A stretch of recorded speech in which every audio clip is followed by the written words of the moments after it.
आज के इस डिबेट कार्यक्रम की हम शुरुआत करते हैं और बहुत ही जल्द आप 11 तारीख को अपना मताधिकार का प्रयोग करेंगे और इन प्रत्याशियों में से एक प्रत्याशी चुनेंगे। चलिए वार्ड नंबर 34 के इस तमाम प्रत्याशियों के साथ अब एक छोटी सी सवाल के साथ में शुरुआत करेंगे और जानेंगे कि आखिर वे किस उद्देश्य से और जनता की क्या सेवा करने के लिए आखिर उन्होंने चुना है। तो सबसे पहले वार्ड नंबर 34 जो कि पंडित रविशंकर शुक्ल वार्ड के नाम से जाना जाता है, जिससे पूर्व में पार्षद के रूप में रहे आकाश तिवारी जी का एक जोरदार तालियों से स्वागत करें। और एक सवाल के साथ आकाश भाई, सीधा सवाल, डराओ मत ना। हाँ। कोई डर नहीं है, कोई दबाव नहीं है। आप फिर से आए हैं लेकिन आप कांग्रेस के साथ नहीं, निर्दलीय आए हैं, क्यों, कैसे? देखिए, कांग्रेस पार्टी का निर्णय है कि भाई कमरान अंसारी को टिकट दिया है और मेरे को विश्वास है मेरे काम पर। मैं इस पूरे चुनाव में अपने काम को लेकर जा रहा हूँ। पिछले 5 वर्षों में जो कोरोना काल से लेकर आज तक मैंने जो काम किए हैं, जो लोगों से दुख सुख में जिनके साथ रहा हूँ, और जो पंडित रविशंकर शुक्ला वार्ड को स्वच्छता में नंबर 2 इतिहास में पहली बार, है ना, इन सब बहुत सारी चीज़ें, स्कूल, अस्पताल, सबको लेकर जनता के बीच में हूँ और अपने काम के नाम पर वोट मांग रहा हूँ। काम के नाम पर वोट मांगा हूँ। चलिए एक और कामरान अंसारी जो कि वर्तमान में, भाई आप अपने नज़दीकी वार्ड से एक नज़दीकी वार्ड में आए, कांग्रेस ने आपको टिकट दिया, बताएं। मैं पहले आप सभी का अभिवादन करना चाहूँगा।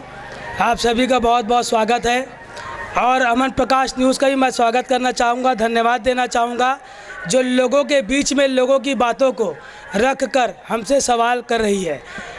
मैं बताना चाहूँगा कि ये रविशंकर शुक्ल वार्ड और लाल बहादुर शास्त्री वार्ड, पहले ये दोनों वार्ड एक हुआ करता था और रविशंकर शुक्ल वार्ड से मैं सन 2010 में यूथ कांग्रेस से और 2012 में कांग्रेस से वार्ड अध्यक्ष हुआ करता था और बगल में लाल बहादुर शास्त्री वार्ड था जिसमें मैं पार्षद रहा हूँ। परंतु यहाँ के लोगों के साथ मेरा मेल मिलाप, मेरा व्यवहार, मेरा पारिवारिक संबंध आज से नहीं, जब से मैं पैदा हुआ हूँ तब से रहा है। तो इस वजह से आज मैं इस परिवार का हिस्सा हूँ और इस जगह से चुनाव लड़ना हम सभी के लिए एक सौभाग्य की बात है और पार्टी का मैं आभारी हूँ कि पार्टी ने मुझे उस लायक समझा कि मुझे कांग्रेस पार्टी से प्रत्याशी बनाया। अब हमारे बीच में डबल इंजन की सरकार में बैठे ज्ञानचंद भैया, आप बताइए, ट्रिपल इंजन सरकार बनाने के लिए आपने वार्ड नंबर 34 से प्रत्याशी। और जैसा कि भाई लोग ने कहा, मैं भी बाल्यकाल से समाज सेवा में, क्योंकि मेरे को परिवार से यह विरासत में मिली है समाज सेवा के रूप में, और मैं एक सेवक के रूप में हर किसी की समस्या, कोई भेदभाव ना करते हुए मैंने प्रयास किया है कि इनकी समस्या का समाधान करूं। और बहुत से मित्र मेरे यहाँ पढ़ने वाले भी हैं, सब तरफ, चारों तरफ से, उनको बहुत खुशी हुई कि ज्ञान भाई या ज्ञानी जैसे भी संबोधित करते हैं कि आपको इस बार टिकट मिला है। हमको बहुत प्रसन्नता हो रही है और आप तो लोगों के बीच में बचपन से आ रहे जा रहे हो। ये दोनों भाइयों को भी पता है, मेरे जो प्रतिद्वंदी भाई लोग हैं उनको भी पता है कि मैं जनता के बीच में घर घर तक पहुंचा हुआ लड़का हूं, उनका बच्चा हूं, उनका साथी हूं, उनका दुख सुख का साथी हूं। और आज मुझे पार्टी ने मेरे सेवा कार्य को देखते हुए और सारी जनता के स्नेह और आशीष को देखते हुए, उनकी चाहत को देखते हुए मुझे पार्टी ने यहाँ प्रत्याशी बनाया है। और मैं पार्टी और पार्टी के विश्वास को, क्योंकि जनता का विश्वास है, जो पार्टी ने मुझे विश्वास व्यक्त कर टिकट दिया है, मैं उस पर खरा उतरूँगा, ऐसा मुझे खरा उतरूँगा। अब देखिए, कांग्रेस के साथ साथ इस बार दिल्ली की पार्टी आम आदमी पार्टी से इमरान भाई कैसा झाड़ू लगाने वाले? सबसे पहले आप सबको मेरा अस्सलाम वालेकुम, नमस्ते, सत श्री अकाल और हालेलुया। अभी हमारे बीच में एक बड़े नाम भारतीय जनता पार्टी के प्रवक्ता सुनील चौधरी जी उपस्थित हैं। आपका भी बहुत बहुत स्वागत है सुनील भैया। हम आपसे भी बातचीत करेंगे। इमरान भाई बताइए, इस बार आप जो है वार्ड नंबर 34 से अरविंद केजरीवाल के विचारों को लेके आए हैं, क्या नया सोच के आए हैं? मैं पहली बार मंच में आ रहा हूँ आप सबके सामने में, कभी इस तरह का एक्सपीरियंस नहीं रहा। अगर कुछ अनजाना बोल दूँ तो मुस्कुरा दीजिएगा, और अगर कुछ ऐसा बोल दूँ तो माफ़ कीजिएगा मेरे को। पहली बार है ये मेरा, और आप सबसे गुजारिश करूँगा कि अगर कुछ गलत बोलूँ तो माफ़ी का हकदार हूँ मैं। माफ़ी का हकदार हों। चलिए चौधरी सर, आप तो इस वार्ड को भली भांति जानते हैं, आपके बीच में आपके 4 भाई खड़े हैं, इनके लिए और वार्ड की जनता के लिए कोई संदेश दे दें। सबसे पहले तो ये चारों मेरे भाई हैं, इनके लिए शुभकामनाएं देता हूं कि ये इस विश्वास के साथ जनता के बीच में है कि जनता इनको चुनेगी, और इनके विश्वास के लिए आप सभी ताली बजाएं। ये सब अपने छोटे भाई हैं, बहुत एक बड़ा है सारे लोग विश्वास के साथ है। दूसरा, देखिए 5 साल पार्षद के रूप में काम करने का अवसर मिलता है, कामरान को मिला, आकाश भाई को मिला, थोड़ा मुझे भी मिला। हम लोग काम करते हैं। सम्माननीय श्रीमती आशा जोसेफ जी यहाँ पर बैठी हुई हैं। देखिए कोई भी पार्षद पद के लिए आता है, जीवन का उसका 5 साल 10 साल 15 साल वो काम करता है, क्षेत्र के लिए काम करता है, अपना जीवन लगाता है, अपने बाल बच्चों का समय निकाल करके वो आपकी सेवा में लगाता है, आप लोगों के लिए काम करता है, और फिर उसका एनालिसिस हम लोग खड़े होकर के करते हैं कि कोई अच्छा होगा बुरा होगा। लेकिन सबसे महत्वपूर्ण विषय ये होता है कि जिसने अपना जीवन दिया है वो हमेशा अपना सबसे बेस्ट करने का काम किया होगा। सारे पूर्व पार्षदों के लिए ताली बजा करके उनका अभिनंदन करिए कि उन्होंने अपना जीवन दिया, ये सबसे बड़ी बात है। और हमारे मोहल्ले का एक पुराना, हम जब यहाँ रहते हैं, एक भाईचारे का भाव है। आज भी मैं अगर कहीं आता हूँ, आशा आंटी मिलती तो मैं झुक के पैर पड़ता हूँ उनका, शायद वो बैठी सामने नकार नहीं सकती। ज्ञानी मिलता होगा तो पैर पड़ता होगा, कामरान मिलता है तो गले मिलते हैं, आकाश भाई मिलता है तो पक्का हाथ दिखाते हैं। ये विषय है कि हमारा भाईचारा बना रहे, महत्वपूर्ण मामला। दूसरा कि हम जब राजनीतिक जीवन में 5 साल का काम किया, 10 साल का काम किया, तो हम ये बताने की स्थिति में रहे कि हमने क्या काम किया, हमने अपना विज़न क्या। तो एक विज़न को लेकर के 5 साल का जब अवसर मिला तो विज़न को लेकर के सब काम करते हैं। मैंने भी काम किया, और मैं अपना बता सकता हूं कि मैंने जिस विज़न को लेकर के चला उसमें सबसे महत्वपूर्ण था कि ये इंद्रावती कॉलोनी में एक बड़ा नाला था जो बहुत वर्षों से काफ़ी लोगों ने प्रयास किया, जल भराव की समस्या, रविनगर में जल भराव की समस्या, उसको लेकर के कि इसको ठीक करना है। और आज आप सबके आशीर्वाद से अवसर मिला तो वहाँ नाला बन गया, पानी की समस्या लगभग ख़त्म हो गई। दूसरा, पेयजल की समस्या, हमको लगता था कि ये हमारे भाई बहन हैं, ये पानी की समस्या के लिए भटकते रहते हैं। बहुत सारे गलियों में नल नहीं था, सब लोगों ने प्रयास किया। हुंजन जी ने पाइपलाइन लाया, स्वर्गीय इजराइल जोसेफ जी ने प्रयास किया, उन्होंने भी बहुत काम किया, आशा आंटी बैठी उन्होंने भी प्रयास किया, हम लोगों ने भी प्रयास किया कि मेन रोड में तो पाइपलाइन है, गलियों में नहीं है, गली के लोग कैसे करेंगे। तो गली तक पाइपलाइन पहुंचाने का काम एक विज़न के रूप में किया और हर गली में नल पहुंचा। दूसरा एक होता है, एक हम सब ये सोचते थे कि भैया हमारे क्षेत्र में कुछ ऐसा अलग सा कुछ हो कि जिसमें लोग नाम लें कि भैया ये राजा तालाब है, और राजा तालाब में एक बढ़िया वातावरण का निर्माण हो सके। तो 2 गार्डन बने, एक इंद्रावती कॉलोनी बना, एक रविनगर में बना। मैं आरोप प्रत्यारोप का विषय ज़्यादा नहीं लूँगा, मैं ये कहता हूँ कि आप काम उस आधार पर करें कि जनता ये कहे कि हाँ भैया ये जो है ये काम हो रहा है। लेकिन कई बार होता है कि हम राजनीतिक प्रतिद्वंद्विता के चलते हम उन चीज़ों को भूल जाते हैं और हम उसमें इतने खो जाते हैं। देखिए पद आता है तो थोड़ा सा पावर भी आता है, उसको संभालना सबसे बड़ी बात है। और सबसे बड़ी बात है नाली, बिजली, सड़क, ये मूलभूत सुविधा है जिससे आम वार्डवासी जो है चाहते हैं अपने पार्षद से। तो पहला सवाल आपके पार्षद रहे आकाश तिवारी जी से। आकाश जी, काम किया है, करेंगे, ये तो आपने संकल्प लिया है। कांग्रेस ने टिकट नहीं दी, वो भी एक कारण है, लेकिन आपने, सबसे बड़ी बात है कि आज आप निर्दलीय लड़ रहे हैं तो कुछ ना कुछ काम का भरोसा होगा। क्या किया है जनता को बताएं।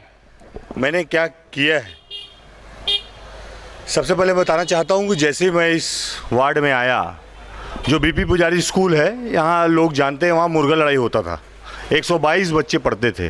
स्वामी आत्मानंद योजना का पहला इंग्लिश मीडियम स्कूल हमारे वार्ड में बना, जिसमें आज 1200 बच्चे पढ़ाई करते हैं। ये आयुर्वेदिक अस्पताल है अपने 100 मीटर में।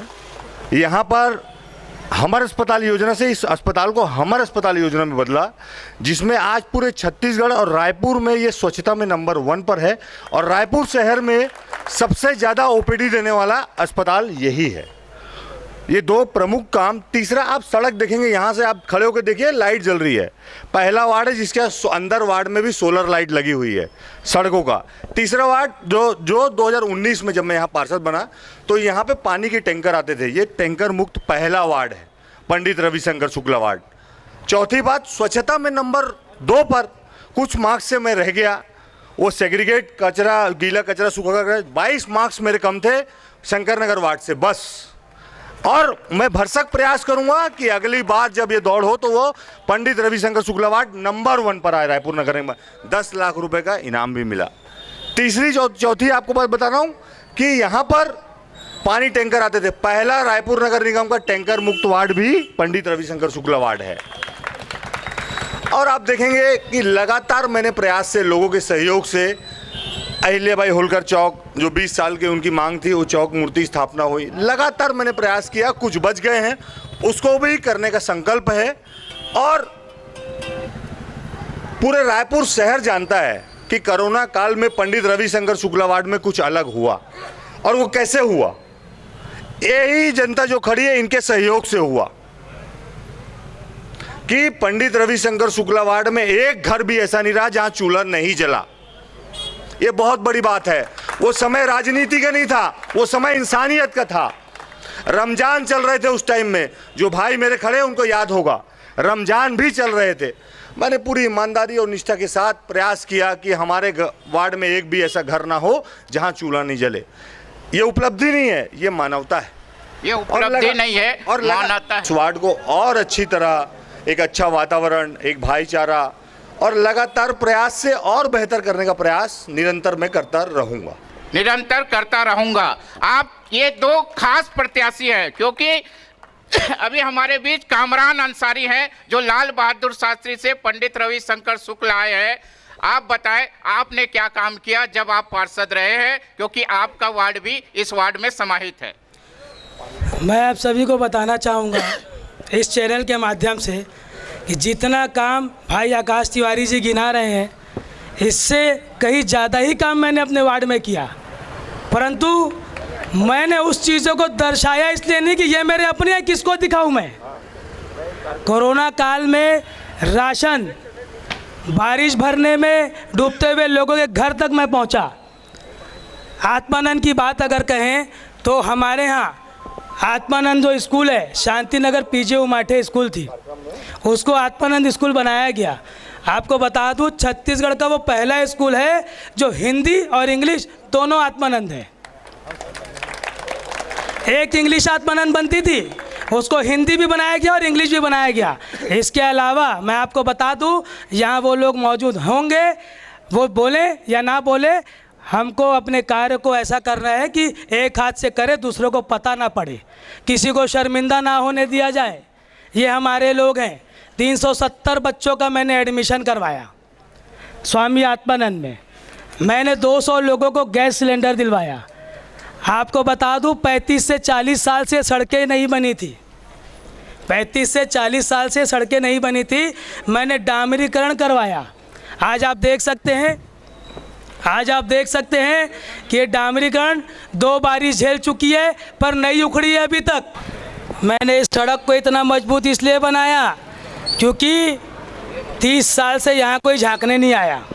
शासन का पैसा था, हमारा पैसा नहीं था। आज हम आपको बता दें कि अपने इस वार्ड के अंतर्गत मैंने कितनों के आधार कार्ड को सुधारे। क्यों? क्योंकि मुझे पता है आने वाले समय में क्या समस्या होती है। मैं LLB हूँ, इंजीनियरिंग किया हुआ छात्र रहा हूँ। मैंने अपने वार्ड में लाइब्रेरी का निर्माण किया। सभी सामाजिक संगठनों को मैंने सामुदायिक भवन का निर्माण करके उनको प्रोवाइड किया। और रही बात, बता दूं, मेरे यहाँ हमारा अस्पताल भूमि पूजन होने के बाद रुक गया किसी न किसी कारण से। वो ओछी राजनीति का प्रतीक था। मैंने भूमि पूजन किया। मैं वार्ड के अंदर में प्रत्येक घर पे नल कनेक्शन दिया। कुछ जगह नल कनेक्शन चालू है, कुछ जगह चालू नहीं है। ये नल कनेक्शन निःशुल्क दिया गया। इसके अलावा वार्ड के अंतर्गत 402 पट्टे वितरण किए गए उन लोगों को जिनकी न ज़मीन थी न छत था। मूलभूत सुविधाओं के लिए सिस्टम से लड़ना होता है, पर जब आप खुद सिस्टम हैं तो सिस्टम से कितना लड़ना पड़ता है वो चीज़ मैं जानता हूँ। और उसको देखते हुए मैंने एक बहुत बड़ी लड़ाई लड़ी समस्त मोहल्ले वासियों से। और यहाँ नहीं, आपको बता दूँ, जो व्यक्ति नाले से प्रभावित था वो सारे व्यक्तियों ने मेरा साथ दिया। तब अरमान नाले के लिए मैंने 2,90,00,000 रुपया शासन से स्वीकृत कराया। अरमान नाले की समस्या की तरफ किसी का ध्यान आकर्षित नहीं था।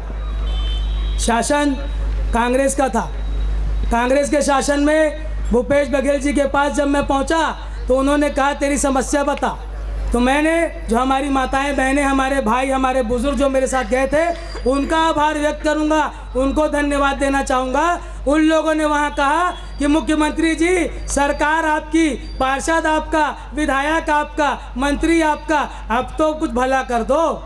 तो मुख्यमंत्री जी ने तुरंत स्वीकृत किया 2,90,00,000 रुपया अरमान नाले के लिए।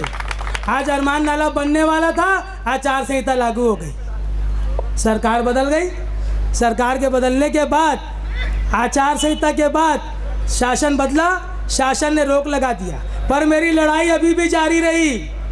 आज भी किसी को अगर आरटीआई लगाना आता हो तो आरटीआई लगा के पता कर सकता है कि मंत्रालय में वो फाइल कहाँ पर पड़ी है और मैंने कितना प्रयास किया।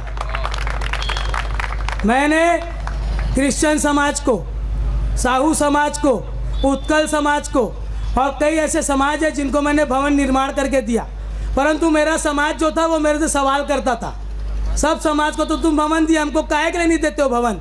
तो मैंने कहा ज़मीन बताइए, तो मुमताज़ हुसैन साहब यहीं कहीं पर होंगे। उन्होंने मुझसे कहा तू एक लेटर लिख के दे, हमारे पास जगह है, हम सामुदायिक भवन बनाएंगे।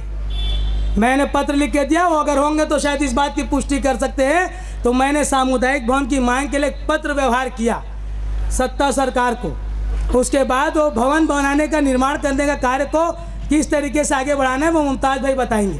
बाकी मैंने अपनी तरफ से प्रत्येक जनता, चाहे वो गरीब तबके का हो, चाहे हम उम्र हो, चाहे बुज़ुर्ग हो, चाहे महिला हो, चाहे बच्ची हो, हर स्तर में प्रयास किया कि मैं उसको संतुष्ट कर सकूं। परंतु मैं था इंसान, कुछ हुआ कुछ नहीं हुआ, परंतु एक चीज़ ज़रूर हुआ, मैंने सबको अपना व्यवहार ज़रूर दिया। किसी के साथ बदतमीज़ी नहीं की, किसी के साथ बदज़बानी नहीं की, किसी के साथ व्यवहार ख़राब नहीं किया। हर किसी को भैया, दादा, जी और हाँ करके मैंने काम किया, क्योंकि मैं एक पार्षद हूँ। और पार्षद का मर्तबा क्या होता है? परिवार का हिस्सा। अगर मैं परिवार के दुख दर्द में अपना गुस्सा दिखाऊं, अपनी तकलीफ बताऊं या उनकी ना सुनूं, तो कहीं ना कहीं मेरे पद के साथ, मेरी कुर्सी के साथ मैं नाइंसाफ़ी कर रहा हूं। नाइंसाफ़ी कर रहा हूं, बहुत ही अच्छी बात कही ज्ञानी भैया। आपकी सरकार है, आपकी सरकार 1 साल रही जब वार्ड में काम हुआ, उसके कुछ काम गिना सकते हैं तो जनता को बताइए। काम तो बहुत हुए हैं और अभी जो काम चल रहे हैं वर्तमान में, जब से 13 महीने की सरकार है, महतारियों को 1-1 हज़ार रुपये जो देने का काम किया है वो विष्णुदेव साय की सरकार ने किया है। और दूसरी, नरेंद्र मोदी जी प्रधानमंत्री हैं, उन्होंने हर गरीब तबके के लोगों को प्रधानमंत्री आवास योजना, वो चाहते तो नरेंद्र मोदी आवास योजना कर सकते थे, लेकिन उन्होंने कहा ये प्रधानमंत्री आवास योजना रहेगी और अधिकांश घरों में पट्टे वाली जगह है या 600 स्क्वायर फीट जो जगह है उसमें पक्का मकान उनके जगह में बना कर दिया गया। ये आवास योजना के तहत, प्रधानमंत्री आवास योजना के तहत किया गया है। और अभी भी कुछ बचे हैं जो अभी आचार संहिता के बाद जो बचे हुए आवास की है वो भी लागू हो जाएगी और बनना चालू हो जाएगा। ये तमाम प्रत्याशी हैं जिन्होंने बताया उनके कितने काम हुए हैं। अभी हम इमरान भाई से ये तो नहीं पूछ सकते कि आपने क्या काम किया, क्या करेंगे, ये पूछना चाहेंगे। नई पार्टी का आगाज कर रहे हैं, क्या करेंगे अगर आप पार्षद बन जाते हैं तो? आदरणीय, अभी तक तो मेरे को ये समझ में नहीं आया था कि लोग पार्षद बन करके कैसा फील करते हैं। मैंने देखा बहुत सारे जगह में कि जब पार्षद गुजरते हैं या पार्षद बैठते हैं या अपने ऑफिस में जाते हैं तो लोग जाते हैं भैया नमस्कार नाली साफ़ करानी थी, भैया नमस्कार लाइट लगवानी थी। मतलब देख के ऐसा लगता है जैसे कोई ताजमहल के अंदर घुसने का टिकट मांग रहा हो। भैया नमस्कार, सिंपल होता है नाली साफ़ करानी थी, सिंपल होता है नाली साफ़ करानी थी, कुछ नहीं। मेरे और भी यहाँ पर भाई लोग हैं, मैंने उनसे पूछा कि भाई साहब आप पार्षद से क्या काम लेंगे। हमारे बहुत से भाई लोग हैं, उन्होंने वर्षे मतलब बोले कि पार्षद क्या नाली साफ़ करवाएंगे यार, और क्या कराएंगे।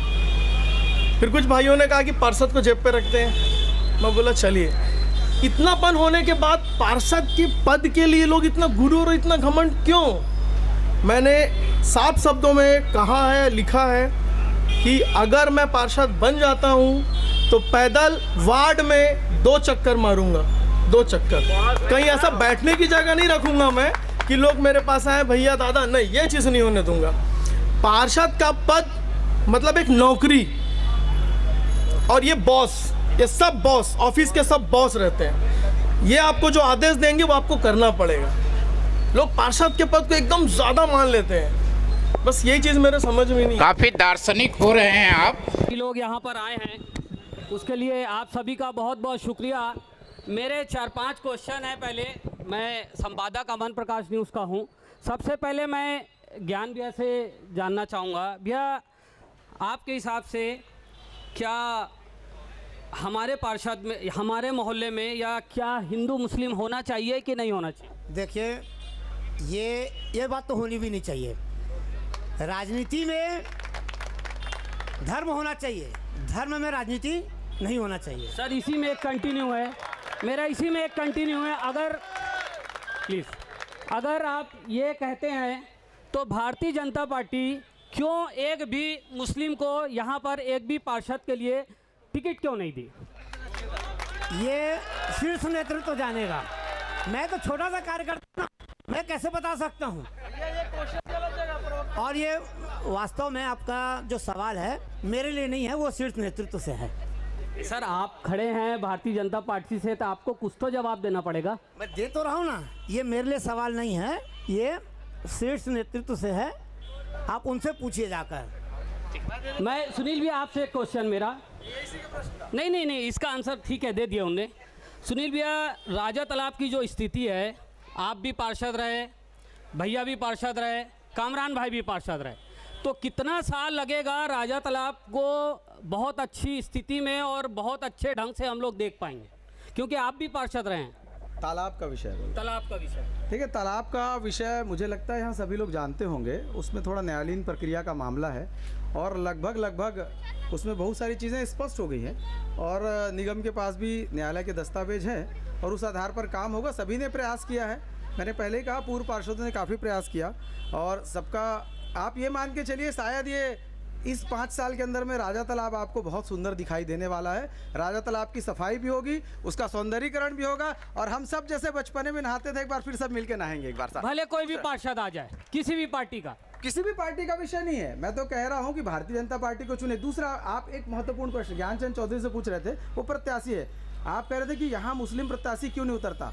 मेरे इतने सारे मुस्लिम युवा खड़े हैं यहाँ पर, मैं आपको विश्वास दिलाता हूँ, भारतीय जनता पार्टी से जुड़िए, काम करिए, अपने आप का विश्वास पैदा करिए। ये सुनील चौधरी जाएगा और आपके लिए टिकट लेकर के आएगा और आपको पार्षद बनाने के लिए प्राण से जुटेगा और भारतीय जनता पार्टी आपको टिकट देगी। बशर्ते आपको भी तो हमारे से आकर के जुड़ना पड़ेगा ना भाई। आप आइए, नेतृत्व पैदा करिए। गारंटी आज खड़े होकर के नूरानी चौक के मैदान पर घोषणा करता हूं कि कोई कार्यकर्ता उस लायक बनेगा, सबसे पहले मैं हाथ पकड़ करके लेकर के जाऊंगा और मुस्लिम समाज का पार्षद भी यहाँ पर बनेगा, भारतीय जनता पार्टी से बनेगा। नहीं, यहाँ पर एक मुस्लिम कैंडिडेट तो था आपके पास, आपने उसको नहीं दिया टिकट। देखिए, ये भाई तो थे यहाँ पर। देखिए, ये मेरी पार्टी का विषय है। पार्टी ने जो तय किया कि ये सबसे उत्कृष्ट प्रत्याशी है, उसको दिया। बोलने का विषय नहीं है। आप लाओ ना, एक नेता लेकर के आओ जिसका जनबल हो, उस नेता को खड़ा करिए। मैं बोलता हूं कि आपको टिकट मिलेगी। यदि आपके क्षेत्र से भारतीय जनता पार्टी के पक्ष में मतदान है, उसका प्रतिशत कितना है उसको कैलकुलेट करिए। आप इधर से प्रत्याशी कामरान जी को क्यों बनाते हैं? क्योंकि आपके यहाँ से मतदान का प्रतिशत उनके पक्ष में, कांग्रेस के पक्ष में होता है, हमारे यहाँ से भाजपा का होता है। इसी आधार पर टिकट बढ़ती है, इसी आधार पर आप जिस दिन भाजपा को पक्ष में मतदान करेंगे, मैं गारंटी देता हूँ यहाँ से भाजपा का प्रत्याशी होगा। अब मैं आकाश भाई आपसे एक क्वेश्चन जानना है मेरा। 70 वार्ड में एक भी मुस्लिम पार्षद को टिकट नहीं दी। ठीक है, अभी आएंगे जनता के पास, फिर आप जवाब पूछ लीजिएगा क्वेश्चन इनसे। मैं भाई आएंगे ना आप लोग के पास, पूछिएगा। आकाश भैया, आपसे एक बहुत सेंसिटिव मुद्दा है। आपने सामुदायिक भवन के लिए आपने भूमि पूजन करा दिया, आपने सब लोगों को बता दिया कि यहाँ सामुदायिक बनने वाला है। ऐसा क्या हो गया कि आपकी सरकार थी, सब थी, और उसके बाद सामुदायिक भवन बन ही नहीं पाया और वो एक कंट्रोवर्सी हो गई आपके लिए? देखिए, जिसकी नीयत साफ होती है ना, ईश्वर उसके साथ होता है। मेरी नीयत साफ थी। सौरभ कुमार जी कलेक्टर थे रायपुर शहर के, पहले कमिश्नर थे, भी कलेक्टर थे। उनको बोल कर यहाँ पटेल साहब रहते हैं। जितने लोग पुराने हैं सबको पता है कि पटेल एक सरकारी अधिकारी थे, लेकिन रिटायर होने के बाद भी वो कई सालों से यहाँ पर स्थापित थे। मैंने प्रयास करके पहले उनको खाली कराया। उसके बाद माननीय मुख्यमंत्री, तत्कालीन मुख्यमंत्री उस टाइम भूपेश बघेल जी थे, डीएमएफ फंड आप समझते होंगे, कलेक्टर का फंड, उससे 20 लाख रुपए स्वीकृत हुई सामुदायिक भवन का, जिसका महापौर जाट हेबर ने स्वयं भूमि पूजन किया था। उसके बाद आप देखेंगे डिसमेंटल का काम भी वहाँ चालू हो गया और 3 फ्लोर डिसमेंटल भी हो गया। अब वहाँ पे एक उसी दरमियान आचार संहिता लागू हुई राज्य सरकार चेंज होने की। उसके बाद जैसी राज्य सरकार चेंज होती है, पूरे छत्तीसगढ़ का डीएमएफ फंड, रानू साहू जो कलेक्टर थी, जैसे ही वो गिरफ्त होती है, उसके बाद पूरे छत्तीसगढ़ का डीएमएफ फंड वापस सरकार ले लेती है, जिसका काम चालू नहीं हुआ है। सुन लीजिए। उसके बाद सरकार चेंज हुई। आज के जो वर्तमान पार्षद विधायक हैं पुरिंदर मिश्रा जी, मुस्लिम समाज के लोग मेरे साथ उनके घर गए। आप पूछ लेंगे उन्होंने क्या कहा था। उन्होंने 5 लाख रुपए उस भवन के लिए स्वीकृत किया था। जो लोग समाज के गए थे उनको पता है कि 5 लाख रुपए उन्होंने स्वीकृत किया। इसके बाद एक शासन से प्रस्ताव आता है, प्रस्ताव कि यहाँ पे थाना बनाया जाएगा। ये इसकी टोटल कहानी।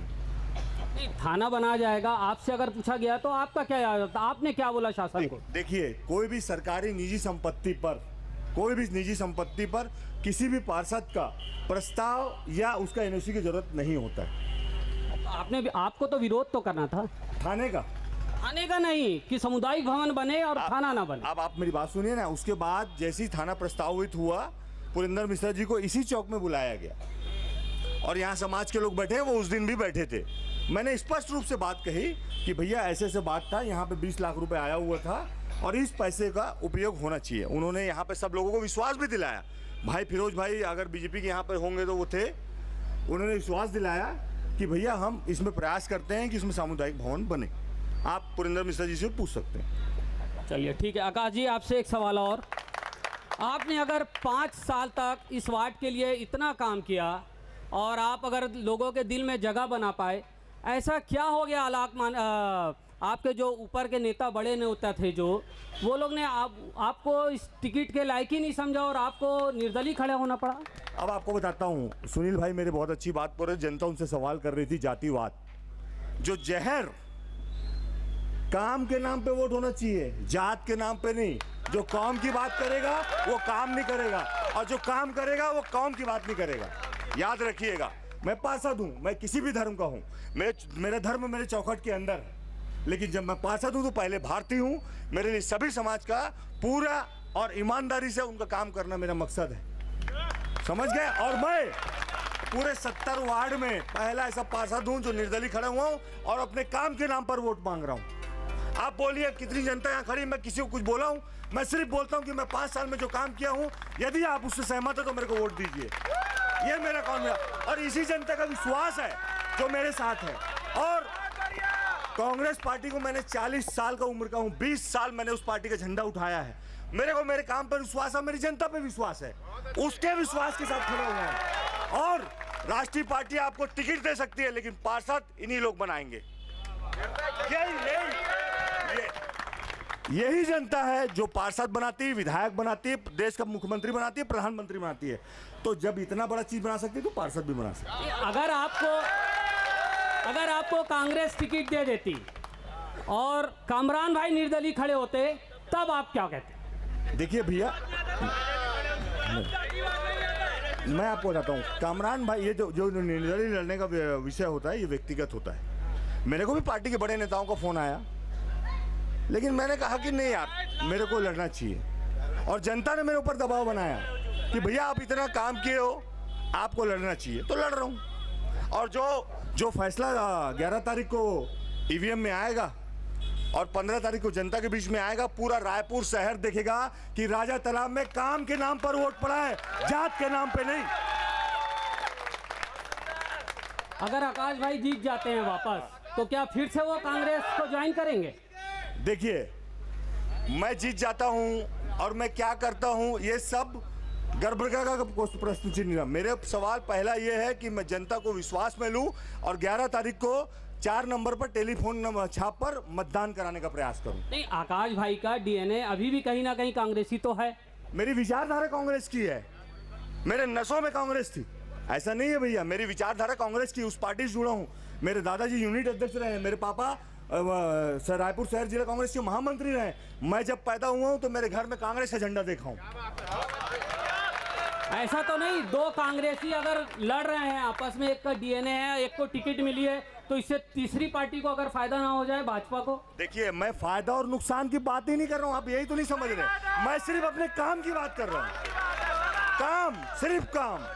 चलिए ठीक है। अब मैं कामरान भाई से जानना चाहूँगा, कामरान भाई आपने ऐसा, माफ़ करना भाई, ऐसा क्या गणित किए कि ऐसा लग रहा था कि अब टिकट मिलेगी नहीं मिलेगी, मिलेगी नहीं मिलेगी, आखिरी में ऐसी क्या गोटी चले या चक्री बोल रहे हैं भाई कि आपको टिकट मिल गई? मैं बताना चाहूँगा भैया कि मैं 20 साल से रायपुर शहर में रह रहा हूँ, लोगों के बीच रह रहा हूँ, कांग्रेस पार्टी का सदस्य रहा हूँ।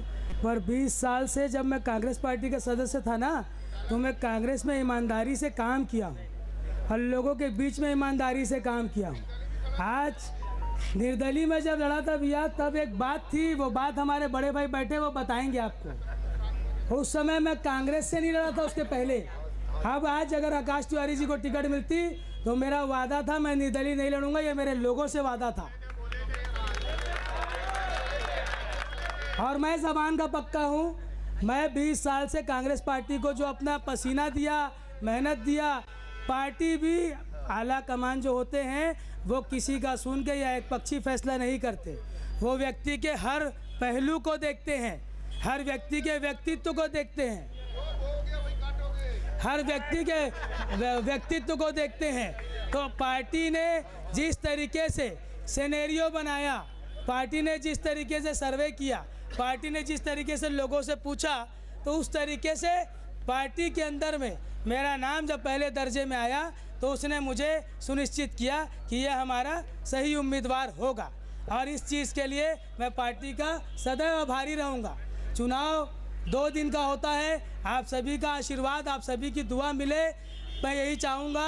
परंतु मैं बताना चाहूँगा कि मैं आपके बीच में जो कार्य किया हूँ व्यवहारिकता से वो हमेशा करता रहूँगा। सुनील भैया, क्या भारतीय जनता पार्टी ने ऐसी एक गुगली खेल दी कि ऐसा परिसीमन हो गया कि दोनों कांग्रेसी थे आपस में लड़ने लग गए और आप लोग बीच में निकाल के ले जाओगे क्योंकि परिसीमन हो गया? अब दोनों बेचारे लड़ रहे हैं जबकि दोनों कांग्रेसी थे। ऐसा क्या आप लोग कर देते हैं गणित के बेचारे दोनों? मेरे को एक चीज़ समझ नहीं आ रहा है कि दोनों कांग्रेसी थे, दोनों तो कांग्रेस से बगावत कर ही चुके भैया। ये इनकी ईमानदारी कांग्रेस के प्रति बची कहाँ? कहाँ कांग्रेसी थे? एक थे और एक हैं तो कभी थे। कुल मिला करके मैं कहता हूँ, आप यदि किसी विचारधारा की बात करते हैं ना दोस्त, तो जीवन के अंतिम सांस तक निभाना पड़ता है, वो होती ईमानदारी विचारधारा के प्रति। यदि आप कांग्रेसी थे तो क्यों निर्दलीय लड़े, और यदि आप निर्दलीय थे तो क्यों कांग्रेस से लड़े? ये बात है, जनता यही पूछती है। मेरा जो है, यदि मेरा जो है तय है विचारधारा के प्रति, तो मैं उसी विचारधारा का काम करूंगा। दूसरा एक विषय और मैं उठाना चाह रहा हूँ, बोलना चाह रहा हूँ महोदय। एक बात और है, अभी सब काम की बात कर रहे थे, काम की बात कि भैया हमने सड़क बना दिया। मैं पूछना चाहता हूँ आपसे, अभी आत्मानंद स्कूल की बात हो रही थी, भैया एक शरीर बन गया, उसकी आत्मा क्या है? हमारे मोहल्ले के बच्चों का एडमिशन वहां होना चाहिए था। हो पाता था कि नहीं हो पाता था, आप बताना। ये प्रश्न आपके समक्ष छोड़ रहा हूं, ये प्रश्न आपके समक्ष छोड़ रहा हूं कि किसके किसके रिकमेंडेशन से 3 किलोमीटर का रेशियो होता है। 3 किलोमीटर के दूर के बच्चे यहाँ पढ़े, लेकिन हमारे मोहल्ले के बहुत से बच्चों का नहीं हो पाया। आप बोलिए, पर ये बात जिनको सुनना है उनको सच पता है। दूसरा, 20 साल से यहाँ सड़कें बन रही, गुड्डा भैया बनाए, ज्ञानी जी बनाए, जोसेफ जी बनाए। हम क्या गड्ढे में चल रहे थे इसके पहले? सड़कें नहीं थी क्या यहाँ पर? नालियां नहीं थी क्या यहाँ पर? जो आता है बनाता है, उसको काम करना पड़ता है। अरे अपने ही पार्षद हो, यहाँ 2 ही तो भाजपा पार्षद हुए, बाकी सब कांग्रेस के थे। किसके ऊपर आरोप लगा रहे हो भाई कि आपके पार्षद काम नहीं कर पाए? सारे लोगों ने काम किया, जरा धन्यवाद करना सीख लो। दोनों को बोल रहा हूँ, दोनों पार्षद हो यहाँ पर, वर्तमान में हो, अभी पूर्व कोई नहीं हुआ है। जरा धन्यवाद करना सीखो और बोलो कि आप बहुत अच्छा काम करते थे। हम भी बोल रहे हैं हाँ, आप लोगों ने भी बड़े सामर्थ्य के अनुसार काम किया है। लेकिन महत्वपूर्ण ये है, जनता के दरबार में जब खड़े हो, आईना जरा एक बार देख के आना। आईना देख करके आना, आरोप प्रत्यारोप से नहीं होगा। आप लोग जो काम कर रहे हो, अरे एलईडी का एक खंबे में लगाने का काम कब हुआ? घर घर में कचरा कलेक्शन का काम कब हुआ? घर घर में बाल्टी कब बटी? नाली का कवर्ड होने का काम कब हुआ? नूरानी मस्जिद में पानी भर गया था, रात को सभापति संजय श्रीवास्तव जी और सुनील चौधरी आए थे, यहाँ से धागा रख के तरुण दादा के घर तक, और उसके बाद उस सड़क को 4-4 फीट पाट करके सड़क बनाई गई। साहब, ये हम करते धर्म के आधार पर नहीं करते। जो लोग आरोप लगाते हैं, हमने यहाँ पर भी काम किया और सब जगह काम किया। काम हमारी पहचान है। महतारी वंदन का पैसा हो या पीएम आवास, एक बहन का पीएम आवास इस गली में बन रहा था, उसको पैसे की तकलीफ थी, मटेरियल की तकलीफ थी, हम लोग खड़े हुए, वो मुस्लिम बहन का घर बन गया। कभी भेदभाव का कोई भाव ही नहीं अंदर में, ये तो लोग अफवाह फैलाते रहते हैं। आप बताइए, सुनील चौधरी जो यहाँ पर आपका बच्चा है, इस आप कहते हैं नूरानी चौक नहीं बस्ती, कौन से मुस्लिम परिवार से मेरा घरेलू ताल्लुकात नहीं है? सबके घर जाता हूँ, मुझे चाय पिला करके भेजते हैं। ये आपका और मेरा आपसी प्रेम का संबंध है। पीढ़ियां बीत गई साहब, आपके और हमारे पूर्वज यहाँ के हैं। हम क्या लड़ेंगे आपस में? संबंध है, प्रेम का संबंध है, चौधरी साहब ने कहा, और सही बात उन्होंने कही कि जनता का दरबार है। अब हम जनता के बीच जाएंगे और एक सवाल रखेंगे। सबसे पहले जनता सवाल करेंगे। आकाश तिवारी जी के लिए कोई सवाल अगर आपके पास में है तो आकाश तिवारी जी के लिए एक सवाल है। क्या आकाश तिवारी के लिए कोई सवाल है? हम लोगों से बातचीत करेंगे। क्या नाम है आपका? चारों के लिए मोहम्मद अकबर। आकाश जी के लिए अभी कोई सवाल? यदि वो भविष्य में पार्षद बनते हैं तो हमारे सामुदायिक भवन का निर्माण करवाएंगे कि नहीं? उनसे एक सवाल। आकाश भाई, आपके लिए सवाल है। और हमारे कांग्रेस के प्रत्याशी के लिए कोई सवाल? कांग्रेस प्रत्याशी के लिए कोई सवाल बताएं। सर, मुझे दो सवाल है मेरा, और जेन्युइन सवाल है। पहला सवाल ये है कि क्या इसमें जितने भी नेता हैं, ईवीएम पे इलेक्शन होने के बाद कोई सवाल उठाएगा कि नहीं? एक सवाल ये है, अभी बता दो। और दूसरा बीजेपी वालों से है। सर, बताया जा रहा है ईवीएम पे जब चुनाव होगा, वोट डालेंगे, एक ही मशीन होगा, एक में अध्यक्ष यानी मेयर का और दूसरे में पार्षद का होगा, तो उसमें वीवीपैट नहीं मिलेगा। हमें वो सीन दिखेगा नहीं कि हमने किस में वोट डाला, तो कैसे कहेंगे कि ये पारदर्शिता निष्पक्ष है? बीजेपी और दोनों वाले अब एक सवाल आम आदमी पार्टी के लिए, एक सवाल आम आदमी पार्टी के लिए, इमरान भाई के लिए कोई सवाल? कोई सवाल नहीं। भारतीय जनता पार्टी के हमारे प्रत्याशी, उनके लिए कोई सवाल? भारतीय जनता पार्टी के ज्ञान चंद चौधरी जी के लिए एक सवाल। क्या नाम है आपका?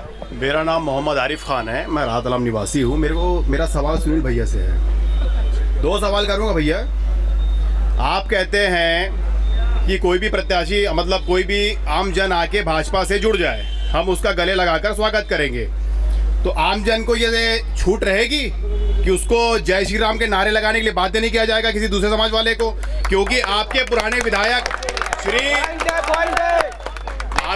विधायक जो रायपुर से 35 साल से लगातार जीतते आ रहे हैं, उनका एक कथन है कि जिसने जय श्री राम का नारा नहीं लगाया उसका मुंह तोड़ देना चाहिए। तो बताइए, ऐसे में कोई आपको गले का क्यों लगाएगा? और दूसरी बात, आप बात कर रहे हैं स्वामी आत्मानंद स्कूल की कि इसका ऐसा हो गया वैसा हो गया, इसको मोहल्ले के बच्चे नहीं पढ़ पाते। हाँ, ये शिकायत है, ये मेरी भी शिकायत थी।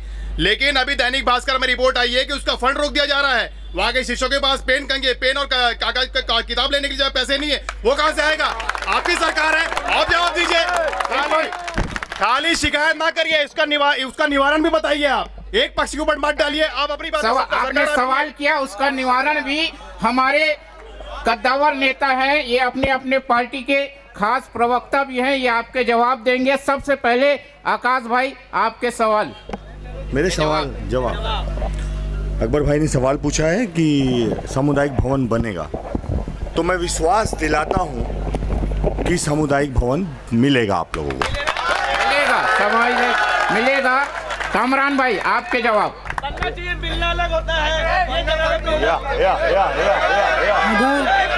अगर जिस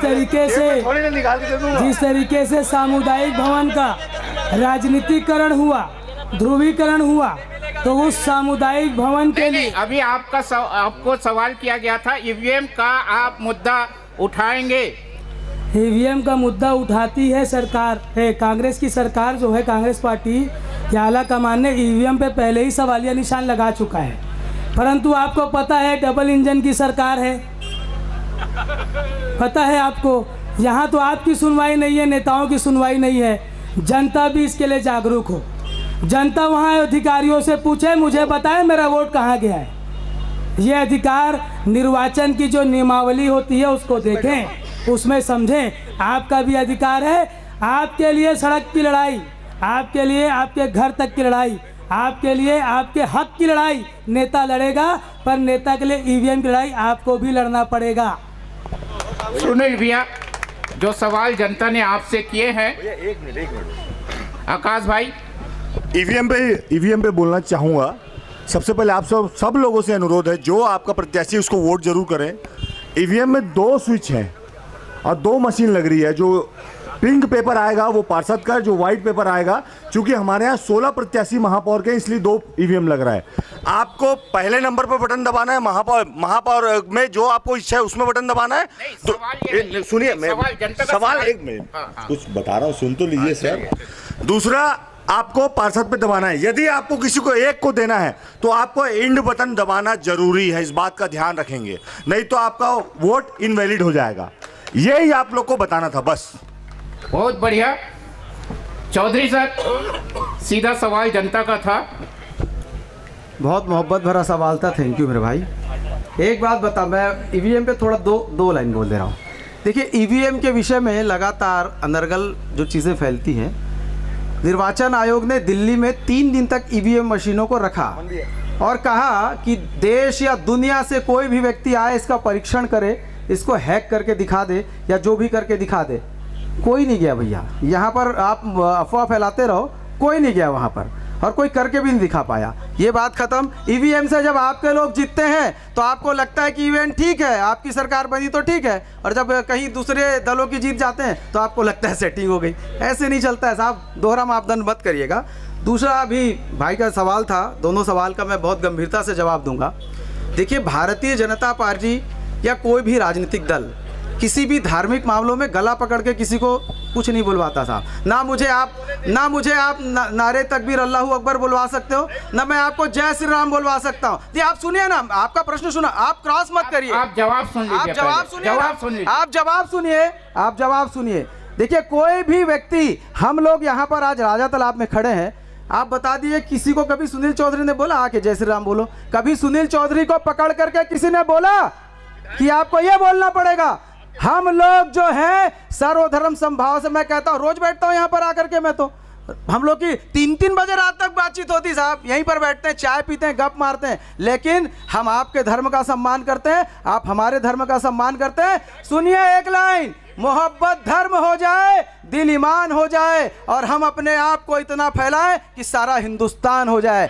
ये है राजा तालाब की पहचान साहब, याद रखना, ये राजा तालाब की पहचान है। दूसरा, हो गया ना साहब, सुना दिए, वो सुन भी लेंगे, आप सुनिए। दूसरा, एक महत्वपूर्ण विषय और बोल रहे थे, स्वामी आत्मानंद स्कूल, बहुत जोर शोर से ढोल पीट पीट करके बनाए साहब, स्वामी आत्मानंद स्कूल बना दे रहे हैं। मैं पूछना चाहता हूं, पूर्व के यदि कोई सरकार के जानकार होंगे, खैर ये छोटे भाई लोग तो पार्षद तक के सीमित हैं, उस स्कूल को क्या शिक्षा विभाग के अधीन रखा गया था? एक समिति बनाई गई थी कलेक्टर के नेतृत्व में, वो समिति उसका संचालन करती थी, उसका शिक्षा विभाग से कोई लेना देना नहीं था, उसकी नियुक्ति कलेक्टर करता था। उसका बजट कहां से आएगा कुछ पता नहीं, लोगों को खाली फर्जी काम में बेवकूफ बनाना।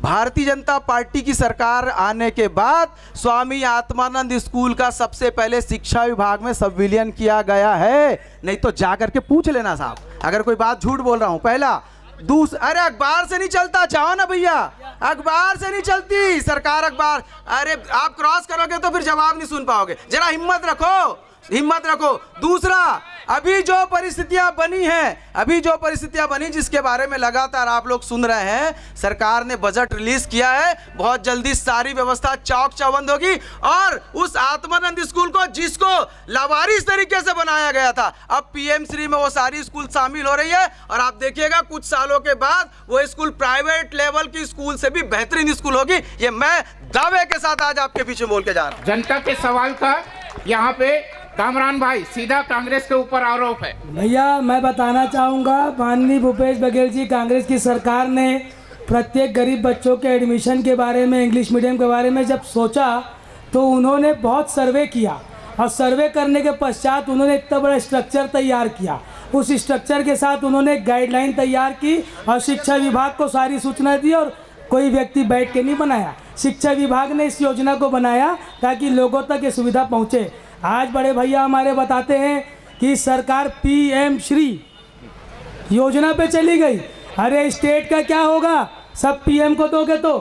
पहले अभी भैया ने पूछा कॉपी पेन के लिए पैसा नहीं है, क्यों नहीं है? क्योंकि कट तो उनको चाहिए ना, यहाँ बिना कट के काम होता था इसलिए इन्होंने ऊपर भेज दिया। यहाँ तो कठपुतली की सरकार है।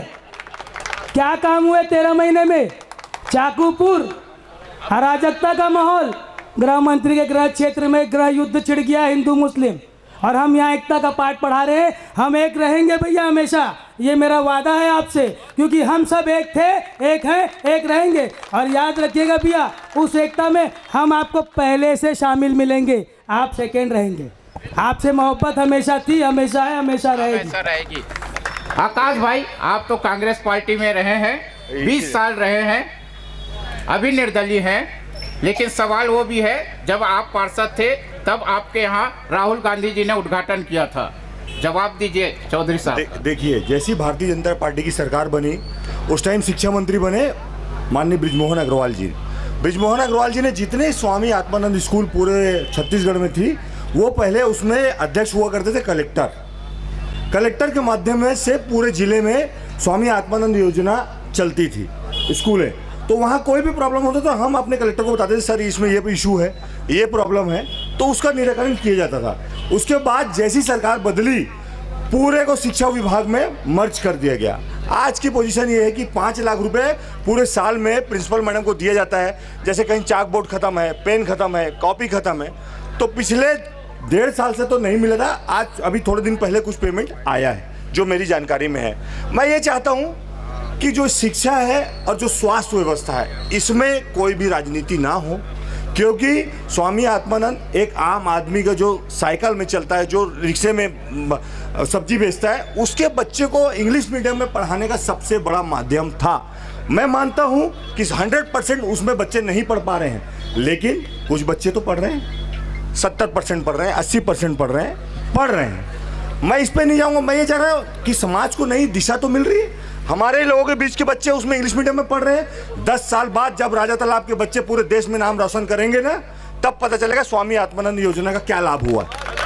ये तो पीएम श्री बनाने वाले हैं।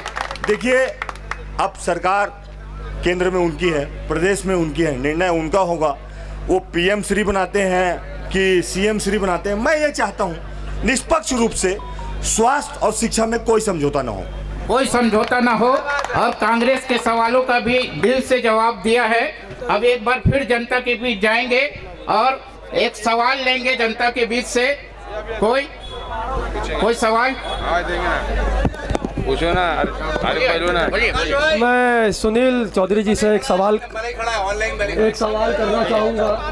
सत्ता आपके आप ही से पूछेंगे भैया, आपसे एक सवाल करना चाहूँगा सुनील भैया, कि आपने बोला ठीक है आए गले लगाए उनको देंगे टिकट, नहीं, नहीं, काबिल व्यक्ति है नहीं। आप प्रत्याशी, क्योंकि वार्ड चुनाव है, आप वार्ड से रिलेटेड करें, प्रत्याशी से पूछें। तो अभी तक आपको भारतीय जनता पार्टी में जो भी आपके हैं मुस्लिम जुड़े हुए हैं जो भी दिल से, तो क्या उनमें आपको एक भी काबिल इंसान नजर नहीं आया जिसको 70 वाट से एक को टिकट दे आप? चलिए, और किसी का सवाल?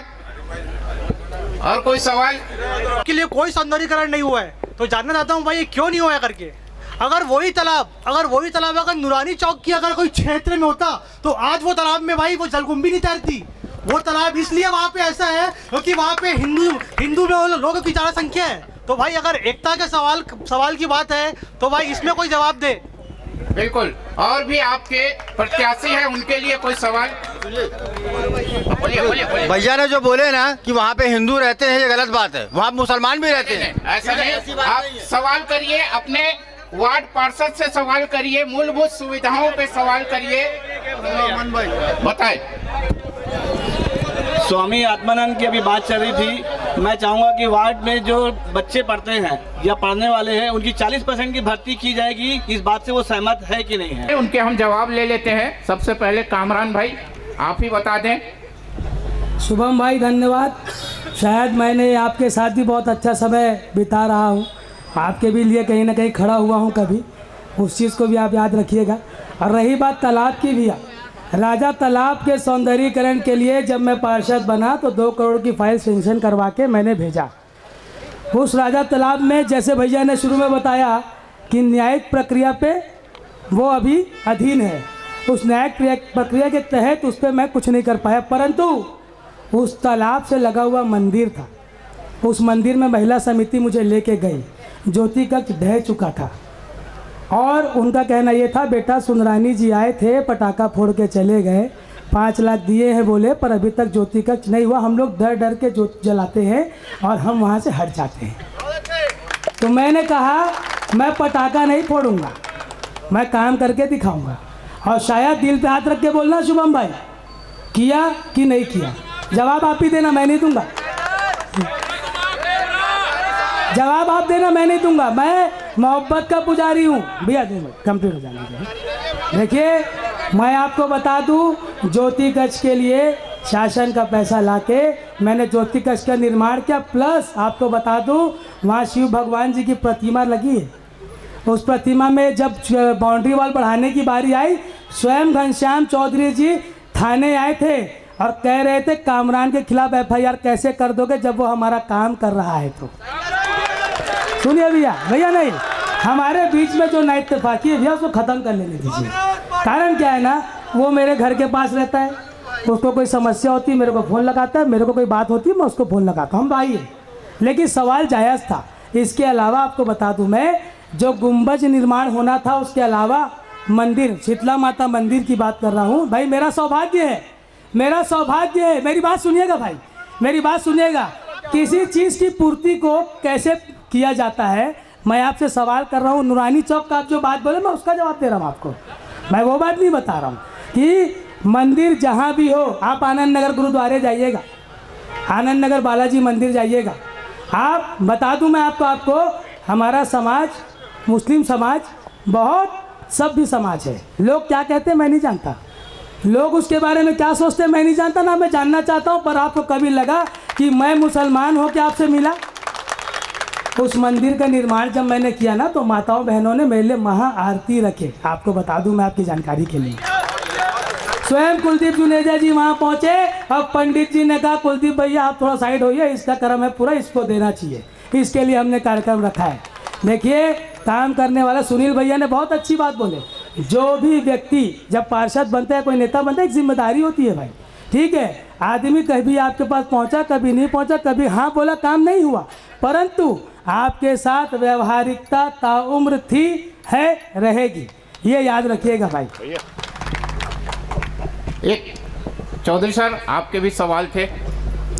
सवाल बहुत, मेरे भाई लोग को मेरे से बहुत मोहब्बत है। देखिए, सबसे पहले तो ये समझ लें कि जिसका मुसल्लम ईमान है वही मुसलमान है दोस्त, याद रखना।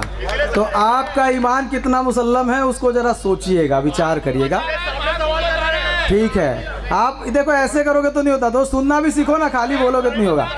दूसरा नहीं हम देते भी नहीं और लेते भी नहीं, हमारा काम ही नहीं लेने देने का। आप अपना सर्टिफिकेट खुद दीजिए, हमको पता है क्या करना है। दूसरा, अभी एक महत्वपूर्ण विषय पर बात चल रही थी, स्वामी आत्मानंद स्कूल, उस पर बहुत चर्चा हुई।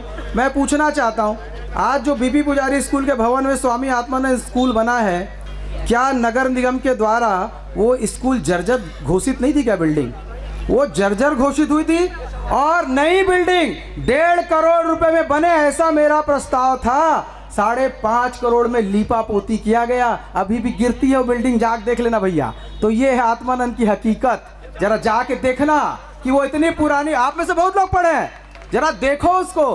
दूसरा, एक और महत्वपूर्ण, क्या आप सवाल कर रहे थे भैया कि मुसलमान जो काम करते हैं वो क्या उतने कद्दावर नहीं है क्या? वो तो इतने कद्दावर हैं हमारे कि देश में कहीं भी चुनाव होता है, मेरे वो मुसलमान भाई भारतीय जनता पार्टी का झंडा लेकर के देश के कोने कोने में कंधे से कंधा मिला करके भाजपा को जिताने के लिए जाते हैं और काम करते हैं। लेकिन अभी भी मैं कह रहा हूं कि जिस दिन ये मेरा भाई तैयार हो जाएगा और भाजपा के तरफ से आपका समर्थन आएगा, वोट आपका मिलेगा, उस दिन इसको टिकट लेने से कोई नहीं रोक पाएगा। पहले आप तो अपने भाई पर विश्वास करो, आप तो उसके निवेदन को स्वीकार करके वोट दो। वो आपसे वोट मांगता है, आप देते नहीं, उसको फिर टिकट कैसे मिलेगी? आप तो पहले टिकट दो, वोट दो, तब हम टिकट देने को तैयार हैं। शानदार जवाब है। अब हम उन तमाम चारों प्रत्याशियों से एक एक करके जानेंगे, अगर जनता ने आपको बहुमत दिया तब बताइए आम आदमी पार्टी के तरफ से आप क्या करेंगे? अभी मेरे जितने भी भाई लोग ने मतलब आरोप प्रत्यारोप हुआ, और एक चीज़ समझ में आया कि यहाँ शिक्षा और स्वास्थ्य को लेकर के कितने लोग सीरियस भी हैं, और ये भी चीज़ समझ में आया कि जो आत्मानंद और हमर अस्पताल आज छत्तीसगढ़ के अलावा और जहाँ भी की जा रही है, वो आत्मानंद स्कूल और वो हमर अस्पताल ये केजरीवाल जी की है। ये सारी योजना केजरीवाल जी की है, ये दिल्ली की योजना है। ये इसको लोगों ने ये चीज़ समझ में आया कि भैया हमको क्या करना है। अभी तक तो सब राजनीति कर रहे थे, बाद में सबको समझ में आया कि यार आत्मानंद स्कूल कैसी बनाई जाए जैसा केजरीवाल ने बनाया है, हमारा अस्पताल हमारे मोहल्ले में कैसी बनाया जाए जैसा दिल्ली में आज केजरीवाल जी ने बनाया है। सारी योजना को देख करके चलो अब बीजेपी और कांग्रेस बहुत कुछ करने लगी है। शानदार, इमरान भाई खुल रहे हैं। अब आकाश भाई बताएं, अगर जनता ने आपको फिर से आशीर्वाद दिया तो क्या ऐसा आप नया करने वाले हैं? सबसे पहले तो राजा तालाब की पूरी जनता पर मेरे को पूरा भरोसा है, और जिस तरह से मैं पूरी ईमानदारी के साथ पिछले 5 वर्षों के हर दुख और सुख में और हर काम को पूरे ईमानदारी से किया हूँ, वो करूँगा, और हिंदू मुसलमान तो नहीं करूँगा। बस। शानदार। कामरान भाई आप क्या करेंगे? भैया अगर जनता ने मुझे आशीर्वाद दिया तो मैं वार्ड को सुंदर, देखिए मेरा काम है विकास करने का, मेरा कार्य है लोगों के सुख दुख में खड़े होने का, तो उस पर भरपूर मैं लोगों को सहयोग करते हुए लोगों के हर कार्य को सुचारू रूप से करने का प्रयास करूंगा। प्लस यहाँ कुछ ऐसी चीज़ें हैं जो मैं करना चाहूँगा एजुकेशन सेक्टर को लेके। हमारे यहाँ आत्मानंद स्कूलों में जो एडमिशन होते हैं उसके कुछ गाइडलाइन बनाई जाए, प्लस यहाँ पर क्षेत्र के विकास हेतु हमारे क्षेत्र के चारों ओर कैमरा युक्त किया जाए, प्लस हमारे यहाँ सबसे बड़ी समस्या जो अरमान नाले की है उसे सुधारने का, उसे कंप्लीट करने का प्रयास किया जाएगा। और कुछ समाज के भवन नहीं बने हैं, हर समाज को भवन दिया जाएगा, बात की जा सकती है और काम किया जा सकता है। इसी से आपके विश्वास के साथ मैं कामरान अंसारी आपसे उम्मीद करता हूं कि आप भरपूर सहयोग करेंगे और सही को चुनेंगे। सहयोग करेंगे। ज्ञानचंद जी, इस बार भारतीय जनता पार्टी ने विश्वास से आपको टिकट दिया है, क्या सीट निकाल के जाएंगे? बिल्कुल, मैं नहीं, हम सब जीतेंगे। मैं पार्षद नहीं बनूंगा, आप पार्षद बनेंगे, क्योंकि मैं समस्या को समझता हूं। मैं शुरुआत से पहले भी कह चुका हूं कि मैं बाल्यकाल से समस्या देखा हुआ है, लोगों को गिड़गिड़ाते हुए देखा है, ये नहीं होता वो नहीं होता, और मैं लगातार सेवा कार्य करते आ रहा हूं, चाहे वो कोई भी समाज का हो।